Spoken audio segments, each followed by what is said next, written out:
சரி, இப்போ உங்களுடைய சமூகம் வேறு வேறு சமூகங்கள்லேருந்து எப்படியெல்லாம் வேறுபடுது அப்படின்னு சொல்கிறீங்க? இன்றைக்கெல்லாம் அப்படியெல்லாம் மாறுபடக்கூடிய வேறுபடக்கூடிய நிலைமையெல்லாம் மாறிப்போச்சு. இன்றைக்கெல்லாம் எல்லாமே கிட்டத்தட்ட பார்த்திங்கன்னா, முன்னையெல்லாம் வளவுக்குள்ளே இருந்தோம், ஊருக்குள்ளே இருந்தோம், ஒரு ஒட்டு உறவு இணைப்பு பிணைப்பு இருந்தது. இன்றைக்கெல்லாம் தனித்தனியாக இருக்கிறாங்க. இப்போ நகரங்களில் பார்த்திங்கன்னா எதிர்த்து வீட்டில் குடியிருக்கிறவங்க யாருன்னு தெரியாது. முன்னையெல்லாம் ஊருக்குள்ளே எந்த ஒரு தனிநபரும் அண்ணின்னு நுழைச்சிட முடியாது. அந்த ஊரில் பிள்ளையார் கோயில் இருக்கும், அங்கே பெரியவங்க உட்காந்துருப்பாங்க. யாராச்சும் புது நபர் போனால், ஏய் இங்கே வா, எங்கே போகிற, யாரை பார்க்க போகிற, யார் சொந்தக்காரரு, இதெல்லாம் விசாரிச்சு தான் ஊருக்குள் விடுவாங்க. இப்போல்லாம் அப்படி கிடையாது. அதில் சில நன்மைகள் அதிகம் உண்டு, தீமைகளும் உண்டு. அன்றைக்கி இருந்தது அந்த கட்டுப்பாடுகளில் இன்றைக்கி இல்லை. ஊருக்குள்ளே புதுசாக யாரும் நுழைய முடியாது. அப்படியே அந்நியன் வந்தாலும் அந்நியனுக்கு அரவணைச்சாங்க.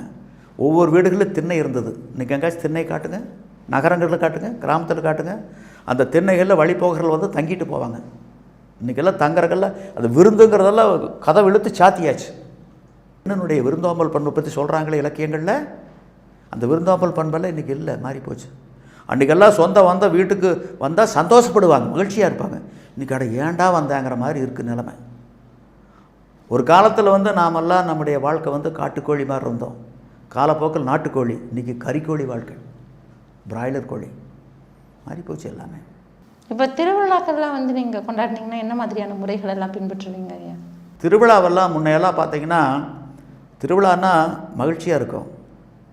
ஏன்னா அன்றைக்கி தான் அரிசிச்சோறு. அதுக்கு முன்னையெல்லாம் பார்த்து சிறுதானியங்கள் தான் உண்ணுக்கிட்டு இருந்தோம். அந்த அன்றைக்கி தான் அரிசிச்சோறு, அந்த அன்றைக்கி தான் இட்லி தோசை பணியாரமெல்லாம் இருக்கும். அதனால் எங்களுக்கு சந்தோஷமாக இருக்குது. இனிப்பு அந்த அன்றைக்கி தான் கிடைக்கும்.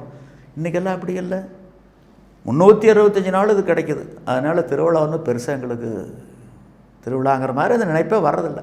இன்றைக்கி அப்படியெல்லாம் இல்லை, எல்லாம் கூலிக்கு அமர்த்தப்பட்ட ஆட்கள். அதனால தான் சமுதாயத்தில் இவ்வளோ குற்றங்கள் நடக்கிறதுக்கு காரணம். இழந்தது நம்முடைய விருந்தோம்பல் பண்பு இழந்துட்டோம், உறவு இழந்துட்டோம், நட்பு இழந்துட்டோம். இன்றைக்கி நட்புன்னு என்ன?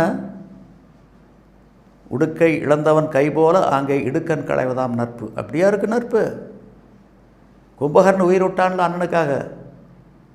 அவன் உண்ண உணவும் உடுக்க உடையும் இருக்க இடமும் கொடுத்தான்னு சொல்லி அண்ணனுக்கு அறிவுரை சொல்லி போட்டு, நான் போர்க்களம் செல்வது முருதி, போர்க்களத்தில் நான் இறப்பது முருதி, இறந்த செய்தி கேட்ட பிறகாவது நீ மனம் திருந்தி சீதையை ராமனிடம் எடுத்து பல்லாண்டு காலம் வாழ்வாயாகன்னு வாழ்த்திட்டு அண்ணனுக்காக போய் போர்க்களத்தில் போய் உயிர் விட்டானல்ல.